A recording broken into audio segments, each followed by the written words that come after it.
Hi, thank you for watching Digging to China. I'm Dong Shang. If you have not done so already, you can pause and subscribe to my channel. Thank you very much. This spring, community group buying has been ever present in the lives of Shanghai residents. For many, it is a must. Since the lockdown at the end of March, most food deliveries have been forbidden and the parcels stopped. Instead, people turned to grassroots bulk buys organized via groups in the messaging app WeChat for goods to be delivered to their neighborhood. A team of volunteers then delivers the goods to everyone's doorstep. But there is a catch. You have to fight against the flood of messages in the neighborhood group chat and sign up quickly, or risk going hungry. China's news site Six Tone conducted an online poll about the group buying during the Shanghai lockdown and received a total of 1,020 valid responses. It helps to shed light on people's daily lives under lockdown in Shanghai. The poll was conducted between April 12 and April 19. It was geographically screened to remove respondents who were not in Shanghai. The questionnaire targeted Shanghai residents and used voluntary response sampling. The majority of those who completed the questionnaire were young adults proficient at using smartphones.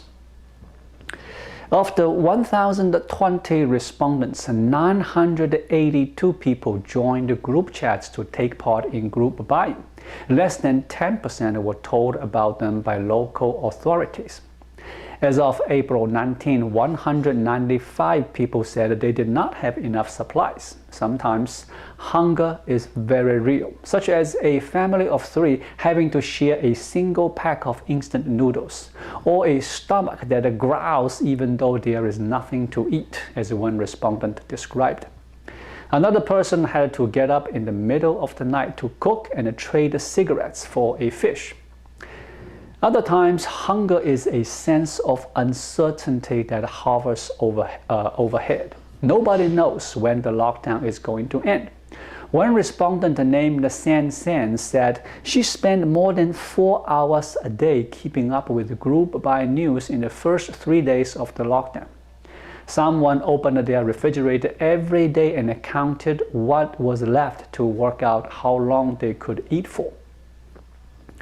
During this time, cell phones are the key to survival. There were 422 people who joined more than 5 groups for group buy on their phones. However, with frequent updates in the WeChat groups, important information can often get lost in the gossip and the questions of the residents. Not keeping up with the latest updates about the group buys in the group chat may lead you to going empty-handed. There were 813 people who kept up to date with what was going on in their neighborhood before the lockdown, either in a group chat or through direct contact with their neighbors. After the lockdown, nearly half of these found group buys through neighborhood group chats. The remaining 391 found groups through personal recommendations or WeChat moments. Some people asked the neighbors they bumped into about the WeChat group for where they lived, while others used the functions for finding people nearby and sending private message through video apps Douyin and Kuaishou to find out how to join the relevant WeChat group. Even young people are struggling to keep up with the group buy messages, and many elderly people are not in the groups at all. Many interviews mentioned that local neighborhood committee reached out to elderly people who were living alone to send some extra supplies. Other people would also give extra supplies to the neighborhood committee so that they could be passed on to the elderly. However, living on the supplies given out by the neighborhood committee is no easy task for nearly a month of lockdown. This issue has also attracted the attention of other domestic media outlets, one of which interviewed 51 elderly people living alone during the lockdown. 10 of them live in the same building in Pudong with no elevator. Bao was the only elderly person in the building who had tried to join a group buy, but she was kicked out 5 minutes after joining the group because she could not figure out how to set her alias in the group. Statistics show that Bao is atypical in being an elderly person in Shanghai with a smartphone. She could not figure out how to set her alias in the group. Statistics show that Bao is atypical in being an elderly person in Shanghai with a smartphone. In almost every community, there is a rule that says only essentials allowed. What's essential? For the 971 respondents who participated in the group buys, they identified the staple food items such as food, which may reveal a preference for food that can be eaten at any time and does not require cooking. Yet, for the elderly, bread may be more important than rice and a noodle.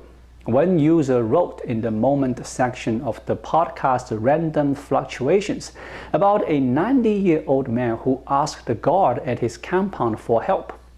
The government does distribute supplies, but the old man has no teeth and has to eat bread soaked in milk. Several interviews said that their community helps elderly people to buy medicine. Shanghai is also home to many young people who have never cooked and may not even have cooking utensils.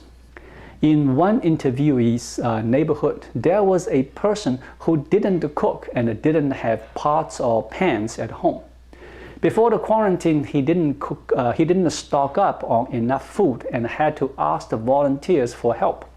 The volunteers called everyone to make a donation, and somebody donated a pot. In addition to having a full belly, people have a variety of non-essential needs, such as a bottle of Coke, a packet of cigarettes, a game of indoor badminton, or being able to stroke a kitten.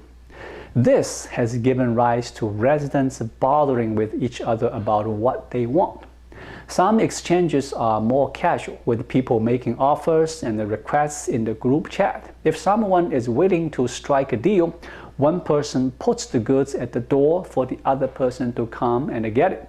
Some exchanges are more formal and are recorded in spreadsheets. Bottles of Coke are not easy to come by and are the hard currency when bothering. They can be traded for almost anything: ribbon fish, chili, coffee, or vegetables. One respondent traded a bag of chips for an hour of a cat's company, while another traded a ribbon fish for a bag of cat litter. With the lockdown dragging on and it being difficult to buy daily necessities, anything can run out, such as the tube of toothpaste that you always thought you would have enough of.